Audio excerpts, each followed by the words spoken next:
ഇപ്പൊ 4 മണിക്ക് എഴുന്നേറ്റ് നമ്മൾ ഈ മുദ്രാവാക്യങ്ങൾ വിളിച്ച് പന്തങ്ങളും ഒക്കെ ആയിട്ട് തങ്കമണിയിലേക്ക് ഞങ്ങൾ പ്രകാശിന്നൊക്കെ ഇങ്ങനെ കൂട്ടമാണ്. അപ്പൊ അത് ഉണ്ടാക്കിയ ഒരു ആവേശം ഈ സ്വയം പ്രേരിത പ്രാർത്ഥനകൾക്കുള്ള ഒരു അവസരങ്ങളുണ്ടായി. ആ മാഗസിനിൽ ആദ്യമാണ് ഞങ്ങളുടെ പേര് പ്രിന്റ് ചെയ്തു വരുന്നത്. റോബി കണ്ണഞ്ചിറ. അദ്ദേഹം പറയാണ് ഞങ്ങളെ തങ്കമണിക്ക് മേഖലാ മത്സരത്തിന് കൊണ്ടുവരുമ്പോൾ ഇടവിൽ നിന്ന് വന്നിരിക്കുന്ന ഒരു മറ്റേ ഇരട്ടകളുണ്ടോ മത്സരത്തിനുണ്ടോ? സാർ പറഞ്ഞു അവന്മാരുണ്ട്. ഓ എന്നാ തീർന്നു. ഞാൻ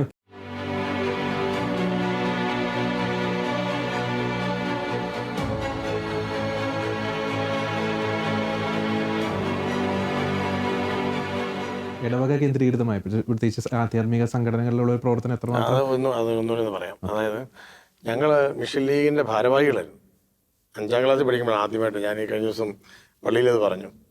ആദ്യമായിട്ട് നമ്മുടെ അന്ന് കുഞ്ഞു മിഷണറി എന്ന് പറഞ്ഞൊരു മാഗസിൻ ഉണ്ടായിരുന്നു. ആ മാഗസിനിൽ ആദ്യമായിട്ട് ഞങ്ങളുടെ പേര് പ്രിന്റ് ചെയ്തു വരുന്നു. റോബി കണ്ണഞ്ചിറ. റോയി കെ സെബാസ്റ്റ്യൻ എന്ന് പറയുന്ന പേര് എന്താണ് മിഷൻ ലീഗ് കിളിയാർകണ്ടം ശാഖ പ്രസിഡന്റ് സെക്രട്ടറിയാണ്. അപ്പൊ ഇത് വലിയൊരു സന്തോഷമായി പോയി. നമ്മുടെ പേര് അച്ചടിച്ചു വന്നിരിക്കുന്നു. ഞങ്ങൾ എന്നിട്ട് പള്ളിയുടെ അവിടെ നിന്നിട്ട് ഈ ചെറുപുഷ്പ മിഷനിൽ ഈ കുഞ്ഞു മിഷനറിയും പിടിച്ച് ഓരോ വീട്ടിലൂടെ കയറി ഞങ്ങളുടെ പേര് അച്ചടിച്ചു വെച്ചിരിക്കുന്നു എന്ന് പറഞ്ഞ് ഇങ്ങനെ കാണിച്ച് സമ്മാനങ്ങൾ കിട്ടുന്ന ആ സമ്മാനങ്ങളുടെ പേരുകളും ഇങ്ങനെ അച്ചടിച്ചു വരുമായിരുന്നു. അപ്പൊ അതും ഒക്കെ ഭയങ്കര ഒരു നമ്മുടെ ഒരു കഴിവ് വളർത്തുക എന്നുള്ള ഒരു ആശയത്തിലേ എന്തിനാണെന്ന് അറിയത്തില്ല. പക്ഷെ അത്തരത്തിലുള്ള ഒരു കുഞ്ഞു കുഞ്ഞ് ഇഷ്ടങ്ങളിലൂടെ ഞങ്ങൾക്ക് അവസരങ്ങൾ കൂടുതൽ. ഇപ്പം ഇന്നലെ സാറ് പറയായിരുന്നു, പിന്നെ ചാർലി സാറ് ഞങ്ങളുടെ ജൂബിലി ആഘോഷം കിളിയാറേണ്ട ഇടവക നടക്കുമ്പം ഞങ്ങളുടെ വേദപാഠം പഠിപ്പിച്ച ചാർലി സാറാണ്. അന്ന് അദ്ദേഹം മിഷൻ ലീഗിൻ്റെ പിന്നെ ലീഡറും കൂടിയാണ്.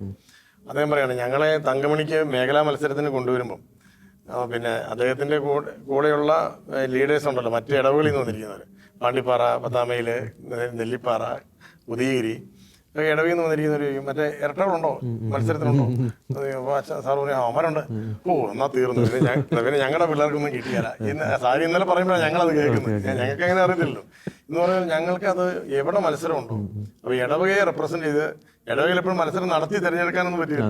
അപ്പം വികാരിച്ചും പറയും എന്നാ ഇരട്ടകളെ ഇങ്ങോട്ട് വിട്ടു എന്ന് പറഞ്ഞപ്പോ ഞങ്ങൾ നമുക്ക് അവസരങ്ങൾ അറിയാതെ ഒരുക്കി എവിടുന്നൊക്കെയോ അവസരങ്ങൾ തരിക. തീർച്ചയായും പ്രത്യേകിച്ച് അച്ഛന്മാർ ഇത് പറയുമ്പോഴേ ദൈവം നടത്തുന്ന ഒരു ചെറിയ ചെറിയ വഴികളെ നമ്മൾ അതിലൂടെ മിഷനറി ഒരു സ്പിരിറ്റ് പ്രത്യേകിച്ച് നമ്മൾ ഈ സംഘടനകളിലൂടെ പ്രവർത്തിക്കുന്ന നമുക്ക് ഈ മത്സരങ്ങളിലൂടെ ലീഡർഷിപ്പ് ക്വാളിറ്റി.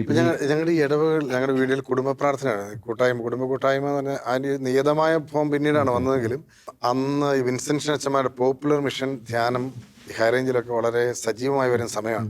ഇപ്പൊ 4 മണിക്ക് എഴുന്നേറ്റ് നമ്മൾ ഈ മുദ്രാവാക്യങ്ങൾ വിളിച്ച് പന്തങ്ങളും ഒക്കെ ആയിട്ട് തങ്കമണിയിലേക്ക് ഞങ്ങൾ പ്രകാശിന്നൊക്കെ ഇങ്ങനെ കൂട്ടമാണ്. നിറയെ ആളുകളുമായിട്ട് പൊയ്ക്കൊണ്ടിരിക്കുകയാണ്. അപ്പൊ അത് ഉണ്ടാക്കിയ ഒരു ആവേശം ഈ സ്വയം പ്രേരിത പ്രാർത്ഥനകൾക്കുള്ള ഒരു അവസരങ്ങളുണ്ടായി.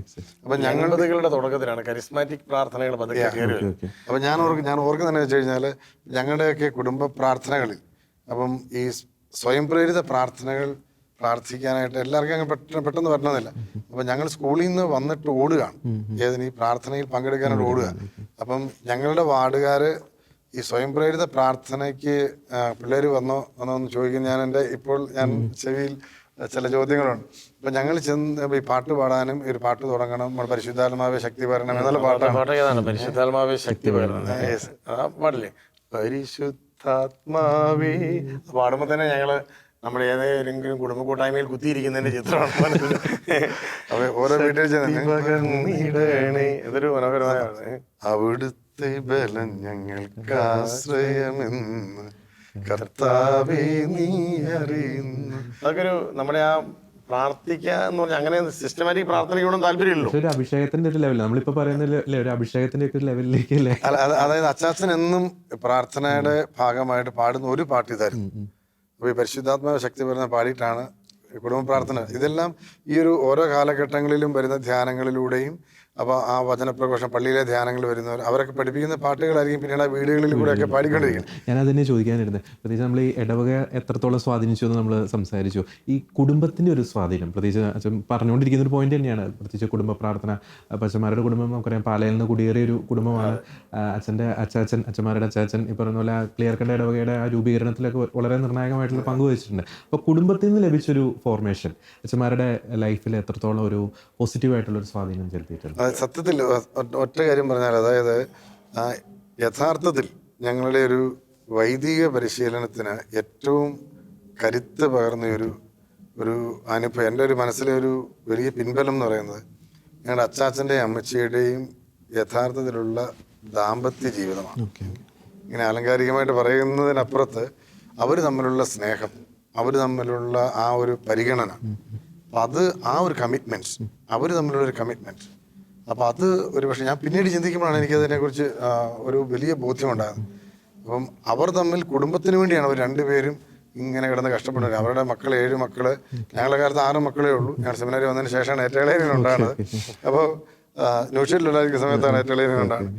അപ്പം ഈ ഒരു കമ്മിറ്റ്മെൻറ്റ് അത് ലോകത്തിന് വേണ്ടി ഞങ്ങളെ തന്നെ സമർപ്പിക്കാൻ, അല്ലെങ്കിൽ കൂടുതൽ ആളുകളിലേക്ക് ഞങ്ങളുടെ ഇങ്ങനെ പങ്കുവെച്ചു കൊടുക്കാനുള്ള ഒരു പ്രേരണ അറിയാതെ ഞങ്ങളുടെ ജീവിതം. കാരണം അത്രമാത്രം അച്ചാച്ചൻ ഒരു ചീത്ത പറഞ്ഞ് ഞങ്ങൾ ഇതുവരെ കേട്ടിട്ടില്ല. വീട്ടിൽ ഒരു ചീത്ത പറഞ്ഞിട്ടില്ല. അച്ചാച്ചൻ മദ്യം കഴിച്ചിട്ടില്ല, മുറുക്കിയിട്ട് പോലും ഇല്ല. അപ്പം അങ്ങനെ ഒരു അപ്പൻ, അപ്പൊ അപ്പൻ വരുന്നത് മാത്രം ഇങ്ങനെ നോക്കിയിരിക്കുന്ന ഒരു അമ്മ. ഇപ്പൊ കട്ടപ്പനയൊക്കെ ഈ ഞങ്ങളുടെ ഈ കാപ്പിക്കുരു, കുരുമുളക്, അടയ്ക്ക ഇതെല്ലാം കൊണ്ടുപോയി കൊടുത്തിട്ട് തിരിച്ചു വരുന്ന ഒരു അപ്പന്റെ മുഖമുണ്ട്. അപ്പൊ അത് കൊണ്ടുപോയി കൊടുത്തിട്ട് വരുമ്പോഴാണ് ഞങ്ങൾക്ക് എന്തെങ്കിലുമൊക്കെ സാധനങ്ങൾ വാങ്ങിച്ചുകൊണ്ട് വരുന്നത്. അപ്പൊ നിക്കറ് ഉടുപ്പിന് തുണി കടലോട്ടായി. നിരവധി പ്രസംഗങ്ങളിൽ ഉപയോഗിക്കുന്ന ഒരു ഇമേജറി ഉണ്ട്. ഈ ചൂട്ട് കത്തിച്ചുകൊണ്ട് അച്ചാച്ചൻ വരുന്ന ഒരു കാഴ്ചയുണ്ട് അകലെ.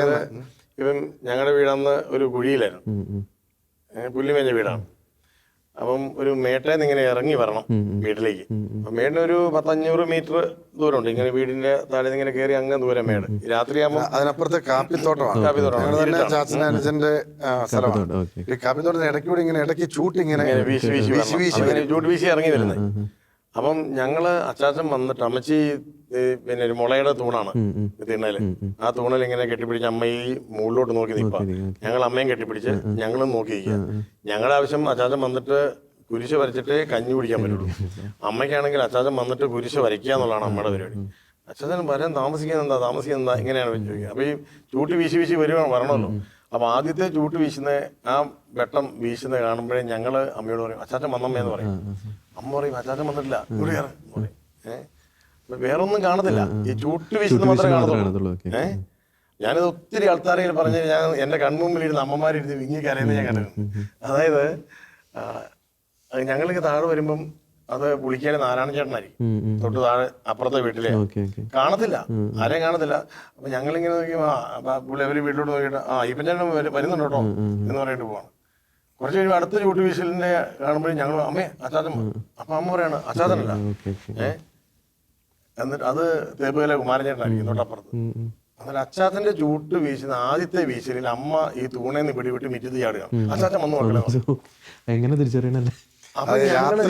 രാത്രിയിൽ അപരിചിതമായ ഈ കാട്ടില് ഈ ഒരു ചൂട്ട് വീശുന്ന ആ ഒരു ചൂട്ടിന്റെ താളം,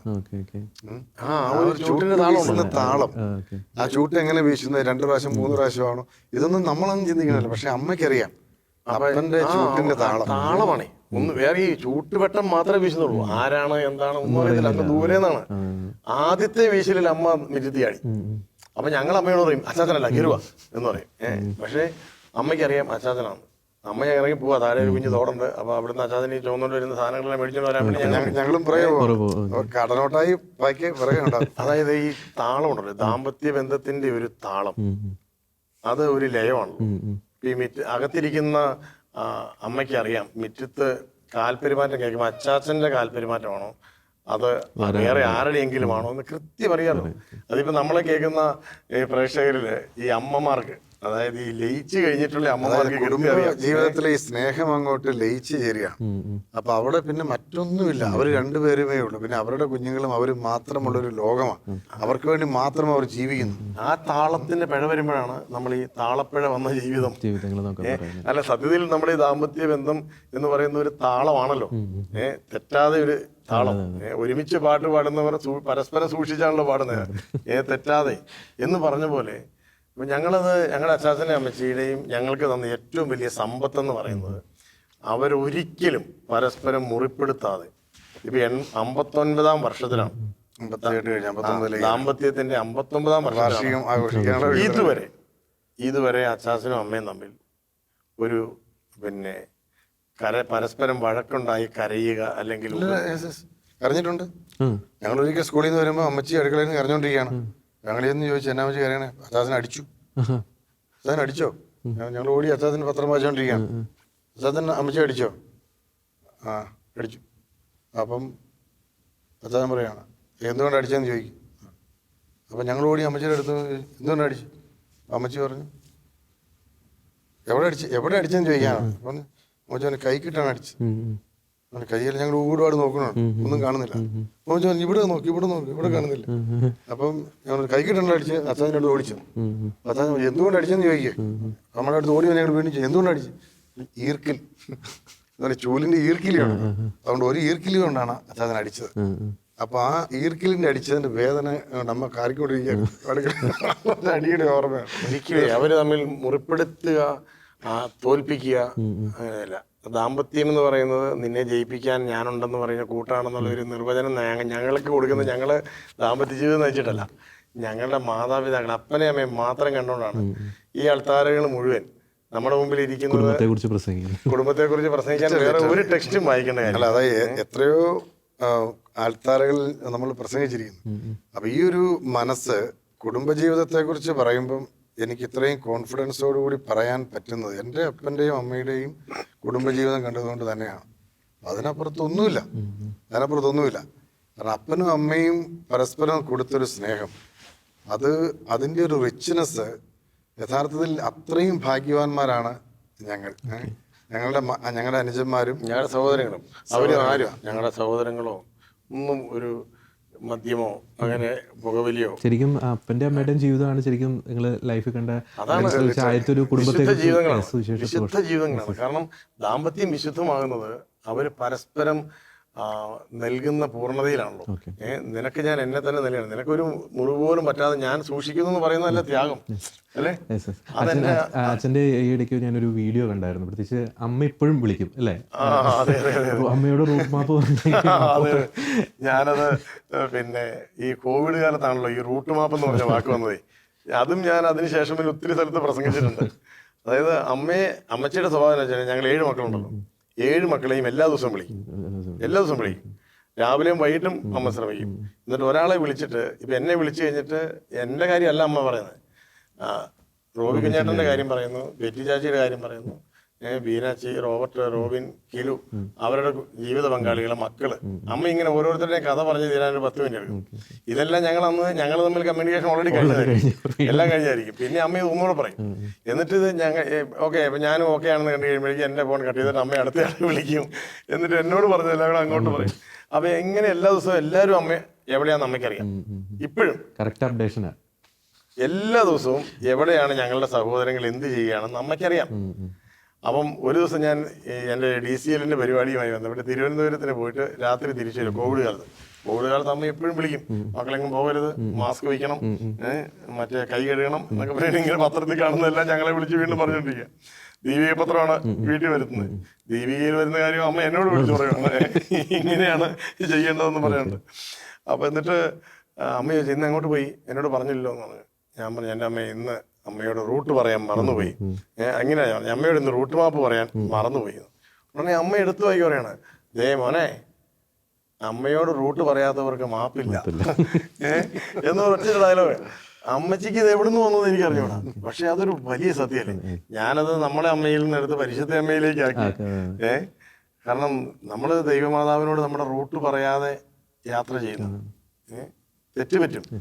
ഇനി നമ്മൾ ഈ കാലം അമ്മയോട് റൂട്ട് പറയാത്ത മക്കളുടെ കാലമാണ്.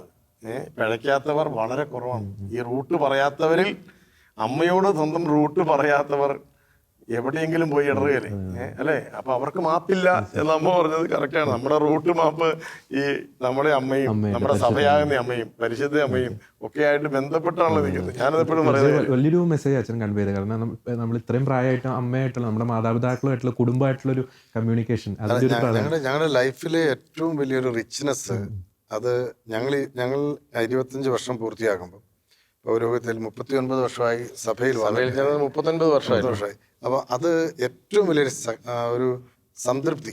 എന്നെ സംബന്ധിച്ചിടത്തോളം ഞാൻ 100%, ഞങ്ങൾ രണ്ടുപേരും, അദ്ദേഹം അങ്ങനെ തന്നെയാണ് ഞാൻ വിചാരിക്കുന്നത്, 100% സംതൃപ്തിയോടുകൂടി വൈദിക സന്യാസ ജീവിതം ജീവിച്ചുകൊണ്ടിരിക്കുകയാണ്. അപ്പോൾ ഓരോ ദിവസവും സന്തോഷത്തോടു കൂടി തന്നെയാണ് മുന്നോട്ട്. അതിൻ്റെ അടിസ്ഥാനം ഞങ്ങളുടെ കുടുംബമാണ്. അപ്പോൾ ഞങ്ങളുടെ തന്നെ സഹോദരങ്ങൾ തമ്മിൽ യാതൊരു കുഴപ്പമില്ല. അതേസമയത്ത് എല്ലാവരും സാമ്പത്തികമായിട്ട് വെൽ ഓഫ് ആയിരിക്കണം എന്നുള്ളതല്ല ഞാൻ പറയുന്നത്, അങ്ങനെയല്ല തന്നെ. അതേസമയം ഇവര് തമ്മിലോ ഞങ്ങൾ തമ്മിലോ അങ്ങനെ ആർക്കെങ്കിലും ഒരു അലോസരമില്ല.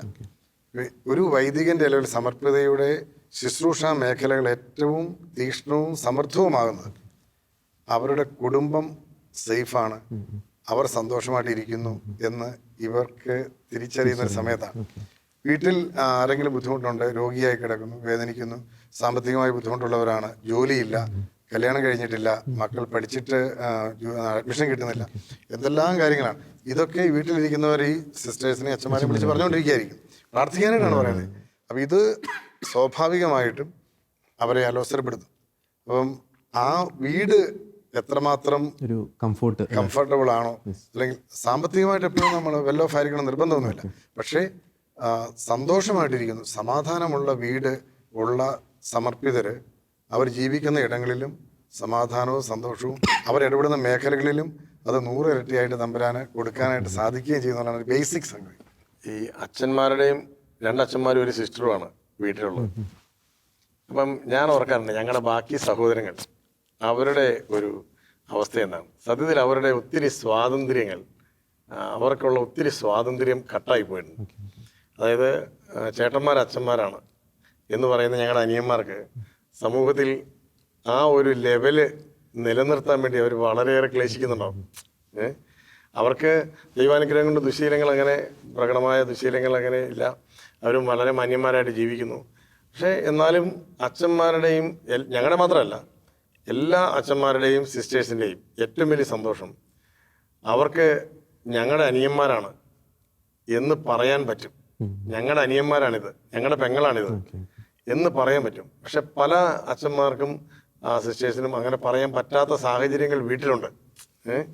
അപ്പം ഇതൊരു പിന്നെ മുൻകാലങ്ങളിലൊക്കെ അച്ഛന്മാരുടെയും സിസ്റ്റേഴ്സിൻ്റെയും വീടുകളിലെ അംഗങ്ങൾ ആ ഒരു വിശ്വാസ ചൈതന്യത്തിൻ്റെ ആ ഒരു നിലവാരം സൂക്ഷിച്ച് പെരുമാറിയിരുന്നു.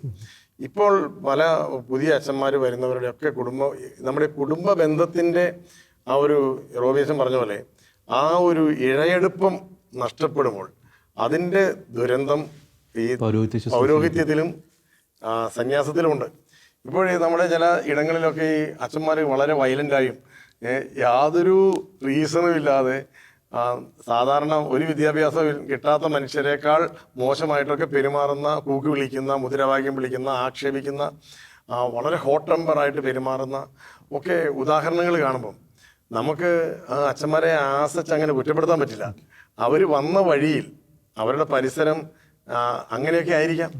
അവരെ ഇപ്പം ഞങ്ങളെ സംബന്ധിച്ചിടത്തോളം ഞങ്ങൾ എന്തെങ്കിലും പറയുമ്പം ഞങ്ങളുടെ കുടുംബത്തെ ഓർക്കണ്ടേ, അച്ചാച്ചനെ അമ്മച്ചയും അവർ ഞങ്ങൾക്ക് തന്ന മാതൃകയും ഞങ്ങളുടെ സഹോദരങ്ങളെ. അതായത് ഇപ്പോൾ ഒരാളിപ്പോൾ അച്ഛനാണെങ്കിലും ആരാണെങ്കിലും ഒരാൾ നമ്മളിപ്പോൾ എന്തെങ്കിലും ഒന്ന് പറയുന്നു, ഈ അടുത്ത നാളൊരു മന്ത്രി എന്തോ ഒരു കാര്യം പറഞ്ഞു, ഇപ്പം പറയുമ്പോൾ നമ്മൾ ആദ്യം എന്താണ് കരുതുക, ഇദ്ദേഹത്തിന്റെ അപ്പനാര് അമ്മയാരെന്നല്ലേ നമ്മൾ ചോദിക്കും, അതായത് ഏത് കുടുംബത്തിൽ നിന്നാണ്. അപ്പൊ സ്വാഭാവികമായിട്ട് കുടുംബത്തിന്റെ സംസ്കാരമാണല്ലോ അദ്ദേഹം പറയുക, അല്ലേ? അദ്ദേഹം പറയുന്നത് ആ കുടുംബത്തില്. അപ്പൊ അദ്ദേഹത്തിന്റെ അപ്പനെയും ഓർക്കും. നമ്മൾ എന്ത് പറഞ്ഞാലും ചിലപ്പോൾ അപ്പൊ ഞങ്ങളെ കുറിച്ച് പറയുമ്പോൾ മാതാപിതാക്കൾ ആരാണ്, എന്താണ് എന്നെങ്കിലും ചിന്തിക്കില്ല സ്വാഭാവികമായിട്ട്. എന്ന് പറഞ്ഞ പോലെ നല്ലത് പറയുമ്പോഴും മോശം പറയുമ്പോഴും ഒരേ രീതിയിൽ തന്നെയാണ് ആളുകൾ പരിഗണിക്കുന്നത്. ഇദ്ദേഹത്തിന്റെ ഫാമിലി, കുടുംബം, ആ ഒരു ബേസ് കുടുംബത്തിന്റെ ഒരു സമർപ്പിത ജീവിതത്തിന്, പൗരോഹിത്യത്തിന് ഏറ്റവും വലിയ ബേസാണ്.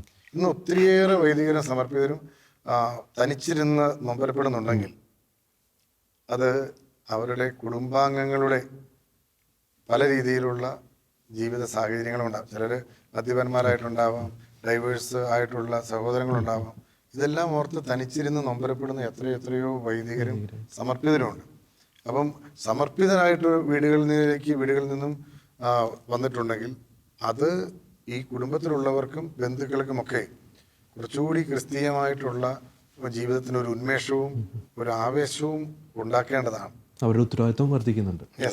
ആ ഉത്തരവാദിത്വം, അതാണ് കറക്റ്റായിട്ടുള്ള വേർഡ്, അവരുടെ ഉത്തരവാദിത്വം വർദ്ധിക്കും. പ്രത്യേകിച്ച് നമ്മൾ ഈ ഒരു ഘട്ടം വരെ അച്ഛന്മാരുടെ കുടുംബം, ഒപ്പം തന്നെ ഈ ഇടവക ജീവിതം, നമ്മുടെ സംഘടനകളിലേക്ക് ഒരു പ്രവർത്തനം എത്രത്തോളം ഒരു ബേസ്, സ്ട്രോങ് ആയിട്ടുള്ളൊരു ബേസ് തുടർന്നുള്ള പൗരോഹിത്യ ജീവിതത്തിലും ശുശ്രൂഷ ജീവിതത്തിലും സൃഷ്ടിച്ചു എന്ന് കൃത്യമായിട്ട് തന്നെ പറഞ്ഞു. പിന്നീട് നമുക്കറിയാം CMI കോൺഗ്രിഗേഷനിലേക്ക് പ്രവേശിക്കുന്നു. ഈ സെമിനാരി കാലഘട്ടം, സെമിനാരി ഫോർമേഷൻ, പ്രത്യേകിച്ച് ഇരട്ടകളായിട്ടുള്ള 2 പേര് ആ കാലഘട്ടത്തിൽ വളരെ അപൂർവമാണ്. ഇരട്ടകൾ തന്നെ സെമിനാരിയിലേക്ക് പോകുന്നു. ആ ഫോർമേഷൻ കാലയളവിലെ രസകരമായിട്ടുള്ള അനുഭവങ്ങളൊക്കെ ഒന്ന് പങ്കുവയ്ക്കാം. തീർച്ചയായിട്ടും. അതായത് ഞങ്ങൾ കളമശ്ശേരിയിലുള്ള രാജഗിരി പ്രോൺസ്, ഇപ്പോൾ കൊച്ചി പ്രോൺസ്, CMI സഭയുടെ കൊച്ചി പ്രോൺസിൻ്റെ അന്ന് ഞങ്ങൾ പ്രോൺസ് തിരിഞ്ഞിട്ടില്ല, മൂവാറ്റുപുഴയായിട്ട് പിന്നീടാണ് തിരിയുന്നത്. അപ്പോൾ ആദ്യം ഞങ്ങൾ കളമശ്ശേരിയിലാണ് ജോയിൻ ചെയ്യുന്നത്. അത് സെൻറ്റ് ജോസഫ് പോസ്റ്റ്ലൻസ് ഹോമിലാണ്, SJP saint Joseph postulants home. ഞങ്ങളുടെ അന്ന് റെക്ടർ അച്ഛനായിരുന്നത് സിൽവസ്റ്റർ പുതുശ്ശേരി അച്ഛനാണ്. അപ്പോൾ അദ്ദേഹം മിസിയോളജിയിൽ ഉപരിപഠനം നടത്തിയിട്ടുള്ള ആളാണ്. അപ്പം അദ്ദേഹവും അതുപോലെ തന്നെ വർഗീസ് പുതുശ്ശേരി അച്ഛൻ, ഇപ്പോൾ അദ്ദേഹം സൈക്കോളജിസ്റ്റാണ്. സാന്ത്വന കൗൺസിലിംഗ് സെൻറ്റർ എന്ന് പറഞ്ഞ കൊച്ചിയിൽ ഇപ്പോൾ അദ്ദേഹം സൈക്കോളജിയിൽ ഡോക്ടറേറ്റ് ഉള്ള ആളാണ്. അപ്പം അവർ 2 പേരുമായിരുന്നു ഞങ്ങളുടെ റെക്ടറച്ചന്മാർ ഫസ്റ്റ് ഇയറിൽ. അഗസ്റ്റിൻ മാമ്പള്ളി അച്ഛൻ ഇപ്പോഴും കൊച്ചി പ്രൊവിൻസിൽ വിദ്യാഭ്യാസ മേഖലയിൽ ഇപ്പോഴും ഉണ്ട്. സാവിയൻസ് തീരോധച്ചൻ രാജഗിരി എഞ്ചിനീയറിംഗ് കോളേജുമായി ബന്ധപ്പെട്ട് ഇപ്പോഴും ഉണ്ട്. പിന്നെ ഞങ്ങളുടെ അന്ന് റീജന്റ് ആയിരുന്ന ഞങ്ങളുടെ ജോർജ് തടത്തിലച്ഛൻ, ജോർജ് കൊച്ചുപറമ്പിൽ അച്ഛൻ, ഇവരെല്ലാവരും ഞങ്ങളുടെ ഇപ്പോഴും ഞങ്ങളുടെ വൈദിക ജീവിതത്തിന് വലിയൊരു ആഹ്ലാദങ്ങളാണ്. അപ്പോൾ ആസ്പിരൻസ് ഹൗസിൽ വരുമ്പം ഞങ്ങൾ ഒന്ന് വളരെ നാച്ചുറലായിട്ടാണല്ലോ. 10ാം ക്ലാസ് കഴിഞ്ഞ് എനിക്ക് 251 മാർക്കാണ് SLCക്കുള്ളത്. ഇദ്ദേഹത്തിന് 247 മാർക്ക് കിട്ടിയതാണ്. തുടക്കത്തിൽ ചോദിക്കാൻ പറ്റുമോ ഇതിനകത്ത് ആരാ മൂത്തത്? ശരി, എൻ്റെ ഓർമ്മ ശരിയാണെങ്കിൽ ഞാൻ തന്നെയാണ് മൂത്തത്.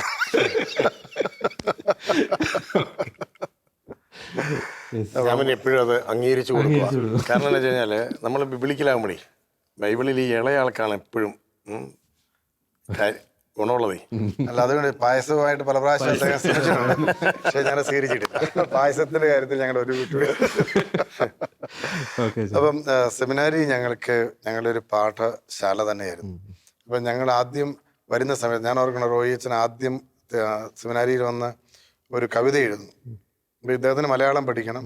അപ്പോൾ എനിക്ക് എന്തുകൊണ്ടാണെന്നറിയില്ല, ഇംഗ്ലീഷ് പഠിക്കണം. ഇപ്പോഴും ഞാൻ പഠിച്ചുകൊണ്ടിരിക്കുകയാണ്, ഇംഗ്ലീഷ് പഠിച്ചുകൊണ്ടിരിക്കുകയാണ്. അങ്ങനെ ഒരു താല്പര്യം വന്നുപോയി ചെറുപ്പത്തിൽ തന്നെ. അപ്പോൾ അദ്ദേഹം മുത്തോലപുരത്തെ മത്തങ്ങ മാസ്റ്റർ എന്നൊരു കവിത എഴുതി ഞാനിപ്പോഴും ഓർക്കുന്നുണ്ട്. അപ്പം മലയാളം പഠിച്ചിട്ടൊന്നുമില്ല, 10ാം ക്ലാസ് കഴിഞ്ഞ് വന്ന ഒരു കാലഘട്ടത്തിലാണ്. ഒരുപക്ഷെ ഞങ്ങൾ വായനയുടെയൊക്കെ ഒരു ഫലമായിട്ടായിരിക്കും അദ്ദേഹത്തിൻ്റെ ഒരു കവിത. അപ്പം ഞങ്ങൾ ഇംഗ്ലീഷിലും മലയാളത്തിലുള്ള ഡിക്ലമേഷൻസ്, അത് ഞങ്ങളുടെ സെമിനാരി പരിസരത്തിൻ്റെ ഭാഗമാണ്. എക്സ്റ്റംപററി സ്പീച്ച്, ഡിക്ലമേഷൻ, പിന്നെ ഒരുങ്ങിയുള്ള പ്രസംഗം, പിന്നെ എലക്യൂഷൻ കോമ്പറ്റീഷൻ, പിന്നെ സംഗീതം, ഇതെല്ലാം മത്സരങ്ങൾ എപ്പോഴും സെമിനാരിയുടെ ഭാഗമാണ്. അപ്പോൾ എല്ലാ കഴിവുകളും ഒരു പുരോഹിതന് അയാളുടെ എല്ലാ കഴിവുകളും വളർത്തിയിട്ട് വേണം ആൾത്താരയിലേക്ക് എത്താൻ എന്നതാണ് സെമിനാരി പരിശീലനത്തിൻ്റെ ഒരു അടിസ്ഥാന ലക്ഷ്യം. അതായത് ആത്മീയമായ കഴിവുകൾ, ബൗദ്ധികമായ കഴിവുകൾ, ഒപ്പം കായികമായ കഴിവുകൾ. എല്ലാ സെമിനാരികളും നല്ല കിടിലൻ കോർട്ടുകളുണ്ടല്ലോ, എല്ലാം നല്ല കിടിലൻ കളിക്കാരാണ്. ആർട്ടിസ്റ്റിക് കലാകാരന്മാർ, എത്രയോ അച്ഛന്മാര് മഹാകലാകാരന്മാരുണ്ട്, എത്രയോ വലിയ കലാകാരന്മാരുണ്ട്. അപ്പോൾ ഒരു സെമിനാരി എന്ന് പറയുന്നത് ഇപ്പം മേജർ സെമിനാരി ആണെങ്കിലും മൈനർ സെമിനാരി ആണെങ്കിലും ആ ഒരു കാലഘട്ടത്തെ നമ്മളൊരു തുറന്ന മനസ്സോടുകൂടി, അപ്പം നമ്മൾ ഒത്തിരി മണ്ടത്തരങ്ങൾ കാണിക്കുന്ന ആൾക്കാരാണ്. ഞങ്ങൾ രണ്ടുപേരും ഇഷ്ടംപോലെ മണ്ടത്തരങ്ങൾ എപ്പോഴും കാണിച്ചുകൊണ്ടിരുന്നത്. അപ്പം അങ്ങനെ മണ്ടത്തരങ്ങളെ ആഘോഷമാക്കാനായിട്ടുള്ളൊരു സ്പേസാണ് ശരിക്കും പറഞ്ഞു കഴിഞ്ഞാൽ സെമിനറി. അപ്പോൾ ഞങ്ങൾ 2 പേരുണ്ടായിരുന്നതിൻ്റെ ഒരു അഡ്വാൻറ്റേജ് ഭയങ്കരമാണ്. ഇപ്പോഴും അതുകൊണ്ട് ഇല്ലെന്നല്ല. അപ്പം ഒരാൾക്ക് എന്തെങ്കിലും മണ്ടത്തരം കാണിക്കുമ്പോൾ ഉടനെ അത് ചൂണ്ടിക്കാണിക്കാനായിട്ട് ഒരാൾ, അല്ലെങ്കിൽ ഞാൻ എന്തെങ്കിലും മണ്ടത്തരം കാണിച്ചാൽ അത് അവനെ കൂടി ബാധിക്കുമല്ലോ എന്ന് ചിന്തിക്കാനായിട്ടുള്ളൊരു സ്പേസ്. അപ്പം അത് ഞങ്ങൾ 2 പേരെയും ഒരു പരിധിവരെ പല മണ്ടത്തരങ്ങൾ കാണിക്കാൻ പ്രേരിപ്പിച്ചിട്ടുണ്ടെങ്കിലും അതൊരു ശരിക്കൊരു ബ്രേക്ക് ആയിരുന്നു, ഒരു ചെയിനായിട്ട് എപ്പോഴും ഉണ്ടായിരുന്നു. അപ്പം അതോടൊപ്പം തന്നെ ഞങ്ങൾക്ക് ഒത്തിരിയേറെ അവസരം, ഞാൻ ആദ്യം സൂചിപ്പിച്ച പോലെ സെമിനാരിയിൽ വരുന്ന സമയത്ത് തന്നെ ഇങ്ങനെയുള്ള പ്രസംഗത്തിനും പാട്ടിനും ഒരു ഗസ്റ്റ് വരുന്നു, അപ്പോൾ ഉടനെ ഒരു സ്വാഗതം പറയണം, നന്ദി പറയണം. അപ്പോൾ പെട്ടെന്ന് ആദ്യമായിട്ട് സെമിനാരി വരുന്ന ഒരാൾക്ക് അത് അത്ര എളുപ്പമായിരിക്കും. അപ്പം ഞങ്ങളെപ്പോലെ കുറച്ച് ശീലങ്ങളുള്ള ആൾക്കായിരുന്നു കൂടുതൽ അവസരങ്ങൾ കിട്ടിയത്. തുടക്കം മുതൽ അവസാനം വരെ ആ ഒരു അവസരങ്ങളുടെ ഒരു ഒഴുക്ക് ഞങ്ങളുടെ റെക്ടറച്ചന്മാർ എപ്പോഴും ഞങ്ങൾക്ക് അങ്ങനെ തന്നിരുന്നു. ഇപ്പം സിൽവസ്റ്റർ പുതുശ്ശേരിച്ചനാണ് സത്യത്തിൽ ഞങ്ങളെ സെമിനാരിയിൽ വളർത്തിയ ഞങ്ങളുടെ ഒരു അപ്പൻ. വീട്ടിലെ അപ്പനെ ഉപേക്ഷിച്ചിട്ട് സെമിനാരിയിലേക്ക് വന്നപ്പം വീട്ടിലെ അപ്പൻ്റെ നിന്ന് കുറച്ച് വ്യത്യസ്തമായൊരു പ്രകൃതമുള്ള ആളാണ് സെമിനാരിയിലെ അപ്പൻ. ഈ സെമിനാരിയിലെ അപ്പൻ കുറച്ചുകൂടെ ഒരു ശാസന സ്വഭാവമുള്ള ആളാണ്. അപ്പോൾ അദ്ദേഹം ഞങ്ങളെ വളർത്തിയ ആ ഒരു രീതിയിൽ വീട്ടിൽ അച്ചാച്ചൻ്റെ അമ്മച്ചിയുടെയും ആ ഒരു വാത്സല്യത്തിൽ നിന്ന് കിട്ടിയ ആ ഒരു എനർജി ഇവിടെ കുറച്ചുകൂടി പ്രാക്ടിക്കലായി ഞങ്ങളുടെ വ്യക്തിത്വത്തെ വളർത്തിയെടുത്തു. അദ്ദേഹം ഞങ്ങൾക്ക് എപ്പോഴും അവസരം തരുമായിരുന്നു. ഏതെങ്കിലും ഒരു ഗസ്റ്റ് വന്നു കഴിഞ്ഞാൽ അന്നേരം തന്നെ പറയും, ഞങ്ങൾക്കിവിടെ ഒരു ഇരട്ടകളുണ്ട്, അവർക്ക് ദാവീദിന്റെ ഒരു സങ്കീർത്തനം അറിയാം, പാട്ടറിയാം. ഞങ്ങളെ സംബന്ധിച്ചിടത്തോളം വീട്ടിൽ റേഡിയോ ഇല്ല. വീട്ടിൽ വരുന്ന വഴിക്ക് സെമിനാരിൽ നിന്ന് വരുന്ന 2 പാട്ടാണ് അറിയാവുന്നത്. ഞങ്ങൾക്ക് ആകെ രണ്ട് പാട്ടാണ് 2 പാട്ടാണ്. അതിലൊരു പാട്ട് ഞങ്ങൾ തങ്കമണിയിൽ നിന്നുള്ള ഒരു സിസ്റ്റർ പഠിപ്പിച്ച തങ്കമണി സ്കൂളിൽ, അതേ ഞങ്ങൾക്ക് അറിയത്തുള്ളൂ, വേറൊരു പാട്ട് അറിയത്തില്ല. മത്സരത്തിന് പാടാനായിട്ടുള്ള പാട്ടുകളില്ല. പിന്നെ നമ്മൾ ഈ സിനിമാ പാട്ടുകളിലൊക്കെ അറ്റമുറിയൊക്കെ നമുക്ക് അറിയത്തുള്ളൂ. നമ്മൾ വലിയ പാട്ടുകാരുമല്ല, സാധാരണ ഒരു മൂള് പാട്ടുകൾ വന്ന്. പിന്നെ ഞങ്ങൾക്ക് ഒരു പാട്ടറിയായിരുന്നു, ദാവീദിന്റെ സങ്കീർത്തനം. അച്ഛൻ പറയുമ്പോഴാണ് ദാവീദിന്റെ സങ്കീർത്തനം നമുക്കറിയാം. ആ സിസ്റ്റർ പഠിപ്പിച്ച പാട്ട് നിന്നിൽ നിന്ന് ഞാൻ എവിടെ പോകും എന്നുള്ളതായിരുന്നു. നമ്മുടെ ഒപ്പീസിന്റെ പാട്ട് പിന്നീടാണ് ഒപ്പീസിന്റെ ഇതിൽ നമ്മൾ കേൾക്കുന്നത്. പക്ഷെ അത് വേറൊരു പാട്ടായിരുന്നു. അച്ഛൻ പറഞ്ഞു ഈ പാട്ടൊന്ന് രണ്ടുപേരും കൂടെ ഒരുമിച്ചൊന്ന് പാടി കഴിഞ്ഞാൽ വളരെ രസകരമായിരിക്കും. ഞങ്ങൾ ഒരുമിച്ച് പാടാം. ഞങ്ങൾ ഒരുമിച്ചാണത് എത്രയോ തവണ പാടി എന്നറിഞ്ഞൂടാ. ഞങ്ങള് പല പ്രാവശ്യം പാടുമ്പോ ഈ പാട്ട് ആദ്യം പാടുമ്പോൾ ആളുകൾക്ക് ഒരു കൗതുകമൊക്കെ ഉണ്ടാവും. പിന്നെ 2-3 പ്രാവശ്യം കഴിഞ്ഞ് 5ഉം 10ഉം ഒക്കെ ഞങ്ങൾ പറഞ്ഞു. 6 മാസം കഴിഞ്ഞപ്പോ 6 മാസം കഴിഞ്ഞപ്പോ റെക്ടർ ഞങ്ങള് പുതിയ പാട്ടൊക്കെ പഠിച്ചു. അത് മാത്രം പാടി ദാവീദിന്റെ സങ്കീർത്തനം. ഞങ്ങളുടെ കൂട്ടുകാരുടെ അവസ്ഥ ആലോചിച്ചോളാം. അവരിങ്ങനെ ഞങ്ങൾ ചെവി ഞങ്ങളുടെ ഭാഷകാരെ. പക്ഷെ നല്ല പാട്ടാണ്. നിന്നിൽ നിന്നു ഞാൻ ഇവിടെ പോകും, നിൻമിഴികൾ കാണാതെ വിടയൊളിക്കും. നിന്നിൽ നിന്നു ഞാൻ ഇവിടെ പോകും, നിൻമിഴികൾ കാണാതെ വിടയൊളിക്കും. എൻ മനം തെളിവായി നീ കാണുന്നു, എൻ വഴികളെല്ലാം നീ അറിയുന്നു. നല്ല രസമുള്ളൊരു നല്ല മെലഡിയായിരുന്നു. രണ്ടുപേരും ഒരുമിച്ച് പാടുന്നല്ലേ? തീർച്ചയായിട്ടും രണ്ടുപേരും കൂടെ ഒരുമിച്ച് ഇപ്പൊ സെമിനാരി പരിശീലനം. അപ്പം ഈ വീട്ടിൽ നിന്ന് മാറി നിൽക്കുന്ന ഒരു ഫീല് വളരെ കുറഞ്ഞു. രണ്ടുപേരും ഉള്ളതുകൊണ്ട് വളരെ കുറവായിരുന്നു. അപ്പൊ ഞങ്ങൾക്ക് ആ ഒരു ആസ്പിറൻസ് സർവീസിന് ശേഷം ഞങ്ങൾ നെഗോഷിയേറ്റ് കറുകുറ്റിയിലായിരുന്നു. അപ്പം കറുകുറ്റി ക്രിസ്തുരാജ ആശ്രമത്തോടനുബന്ധിച്ചായിരുന്നു ഞങ്ങളുടെ നെഗോഷിയേറ്റ്. ഞങ്ങളുടെ ജോസ് കോളുതറേച്ചനായിരുന്നു ഞങ്ങളുടെ നോസ് മാസ്റ്റർ. LF നെഗോഷിയേറ്റ് കറുകുറ്റി ഞങ്ങളുടെ ജീവിതത്തെ മാറ്റിമറിച്ച ഒരു സ്ഥലമാണത്. ഞങ്ങള് പിന്നെ നവസന്യാസ ഭവനത്തിന്റെ ഒരു ഇപ്പോഴും എന്നെ ഏറ്റവും കൂടുതൽ ചെയ്യുന്ന ഒരു ഓർമ്മകൾ തന്നെ വല്ലാത്ത ഏറ്റവും കൂടുതൽ ജീവിച്ച കാലം എന്നൊക്കെ പറയുന്നത് ഈ നവസന്യാസ കാലമാണ്. കാരണം നമ്മൾ പ്യുവർ സെൽഫാണ്. സന്യാസത്തിന്റെ പ്യുവർ സെൽഫ് അത് നവസന്യാസത്തിലാണ്. അത് കഴിഞ്ഞാൽ പിന്നെ ആ ശുദ്ധി നിലനിർത്താൻ വേണ്ടിയുള്ള സമരമാണ് ഈ സന്യാസം എന്ന് പറയുന്നത്. ഈ നവസന്യാസത്തിൽ നമ്മുടെ ഉള്ളിൽ നിറയുന്ന ഒരു സന്യാസിയുണ്ട്. അത് വചനം വായിച്ചും ഈശോയുടെ അടുത്തിരുന്ന് ധ്യാനിച്ചും പ്രാർത്ഥിച്ചും. നമുക്ക് 6 മാസത്തേക്ക് പത്രം വായിക്കത്തില്ല. TV ഒന്നും ഇല്ല. TV ഞങ്ങളുടെ 80 ഉണ്ട്, പക്ഷെ എന്നാലും അങ്ങനെ കാണാനില്ല. ഒരു കോണ്ടാക്റ്റും ഇല്ല, വീടുമായിട്ട് ബന്ധമില്ല, കത്തുകൾ അയക്കാൻ പാടില്ല, ആരുമായിട്ട് മിണ്ടാൻ പോലും പാടില്ല പുറത്ത്. അങ്ങനെ 6 മാസം. അപ്പം അത് കഴിയുമ്പോൾ തന്നെ ഒരുമാതിരി ഉള്ളവരെല്ലാം വിട്ടുപോകും. ഈ വചനം കഠിനമാണ്, ഞങ്ങൾ ഇതാ പോകുന്നു എന്ന് പറയുന്നുണ്ട് ഈശോയുടെ അടുത്ത് നിന്ന് ഇറങ്ങിപ്പോയ പോലെ. പക്ഷേ ഈ വിളിയുള്ളവരുണ്ടല്ലേ, നമ്മളോട് ആരും പറയുന്നില്ലല്ലോ നിനക്ക് ഇതാ ദൈവവിളിയുണ്ട്, ഇതാ നീ അച്ഛനായിരിക്കും, ഒരു ഉറപ്പില്ല. നമ്മൾ ജീവിക്കുകയാണല്ലോ. അപ്പൊ നമ്മളിതിന്റെ കൂടെ ഇങ്ങനെ പൊക്കോണ്ടിരിക്കുകയാണ്. നമുക്ക് ഒരു ഉറപ്പുമില്ല നമ്മൾ അച്ഛനാവും, നമുക്ക് ഒരു ഉറപ്പുമില്ല അടുത്ത വർഷത്തേക്ക് സെലക്ഷൻ കിട്ടും. നമ്മളിത് ഈ ഗുരു പറയുന്നത്, നവസന്യാസ ഗുരു പറയുന്നത് കേട്ട് അതേപടി അനുസരിക്കുക, അത് മാത്രമേ ഉള്ളൂ. പക്ഷെ ഞാനൊരു കാര്യം ഓർക്കാണ്, ഇപ്പം ഈ നമുക്ക് സന്യാസത്തോട് അങ്ങേറ്റം വലിയ അഭിവാഞ്ചം ഉണ്ടായിട്ടോ അല്ലെങ്കിൽ പൗരോഹിത്യം നേടണമെന്നൊന്നും ഈ പരിശീലന കാലത്ത് നമ്മുടെ ഉള്ളിൽ ഒരു പിന്നെ ഭയങ്കര ലക്ഷ്യം പ്യുവറൊന്നുമല്ല. അപ്പൊ അന്നന്നത്തെ ആഹാരം ഇന്ന് തരണം എന്ന് തമ്പുരാൻ പറഞ്ഞതിന്റെ പൊരുൾ എന്നാ അറിയോ? ഇപ്പം ഒരു ദിവസം നമുക്ക് ഒരു ദിവസത്തെ കാര്യമേ നമുക്ക് ചെയ്യാനുള്ളൂ ടൈം ടേബിളിൽ, അല്ലാണ്ട് നാളത്തെ കാര്യം നമുക്ക് ചെയ്യാനില്ല, അത് ചെയ്താൽ മതി. അപ്പം അങ്ങനെ ഒരു കൺസെപ്റ്റില് ഞാനിങ്ങനെ ഓർക്കാണ്, ഈ ഞങ്ങളുടെ സെക്കൻഡ് ഇയർ ഞങ്ങൾ കളമശ്ശേരിയിലായിരിക്കുന്ന സമയത്ത് ഈ തേർഡ് ഇയർ കഴിഞ്ഞവരെ നൗഷേറ്റിൽ കൊണ്ടുപോയി വിടാൻ വേണ്ടി 5 പേർക്ക് പോകാം കൂടെ.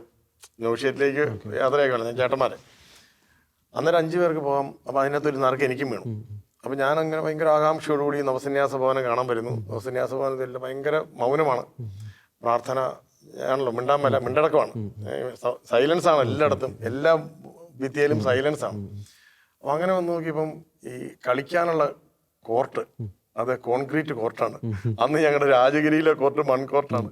ഈ മൺകോർട്ടിൽ കളി കഴിഞ്ഞിട്ട് ബാസ്കറ്റ് ബോളാണ് കളി, അത് കഴിഞ്ഞിട്ട് മേലെല്ലാം ചെളി പിടിച്ചാണല്ലോ കയറി വരുന്നത്. പക്ഷെ ഇത് കോൺക്രീറ്റ് കോർട്ട്, ഇവിടെ എങ്ങനെയെങ്കിലും ഒന്ന് കളിക്കാൻ പറ്റിയിരുന്നെങ്കിൽ. ഞാൻ എന്നിട്ട് അനുവാദമില്ല, കാരണം കോർട്ടിൽ അങ്ങനെ പോയി ഞങ്ങൾ ഈ ചേട്ടന്മാരെ കൊണ്ടുവിടാൻ പോകുന്നിരിക്കുന്നല്ലോ. അപ്പം അവരുടെ കൂടെ പ്രാർത്ഥിച്ച് എല്ലാം തിരിച്ചു പോകേണ്ടതാണ്. ഞാൻ അവിടെ ഇരുന്നൊരു ബാസ്കറ്റ് ബോൾ എടുത്ത് ഈ കോൺക്രീറ്റ് കോർട്ടിൽ ഒന്ന് ഇട്ടു. എൻ്റെ പൊന്നെ എന്തൊരു സുഖം. അപ്പം ഞാൻ വിചാരിക്കുകയാണ്, ഈ നൗഷേറ്റിൽ വന്നാൽ എനിക്ക് എപ്പോഴും കോൺക്രീറ്റ് കോർട്ടിൽ കളിക്കാം. അപ്പം എന്നിട്ട് ഞാൻ പോയി തിരിച്ചു ചെന്ന് കഴിഞ്ഞപ്പോൾ രക്തത്തിന് ചോദിച്ചു എങ്ങനെ ഉണ്ടായിരുന്നു നൗഷേറ്റ്. ഞാൻ പറഞ്ഞു, രക്തച്ച ആദ്യത്തെ എൻ്റെ കമൻറ്റ്, ആ കോൺക്രീറ്റ് കോർട്ടാണല്ലോ രക്തച്ച ബാസ്കറ്റ് ബോൾ എന്ന് പറഞ്ഞു. അപ്പം രക്തത്തിന് ചോദിച്ചു, അപ്പം ബ്രദർ ബാസ്കറ്റ് കളിക്കാനാണോ സന്യാസത്തിൽ വന്നത്? ഞാൻ പറഞ്ഞു, അല്ല ബാസ്കറ്റും കളിക്കാലോ എന്ന് പറഞ്ഞിട്ട്. സത്യത്തിൽ എനിക്ക് നൗഷേറ്റ് വരുന്നത് വരെ ആ ഒരു ക്രേസ് ഉണ്ടായിരുന്നു ബാസ്കറ്റ് കളിക്കുക.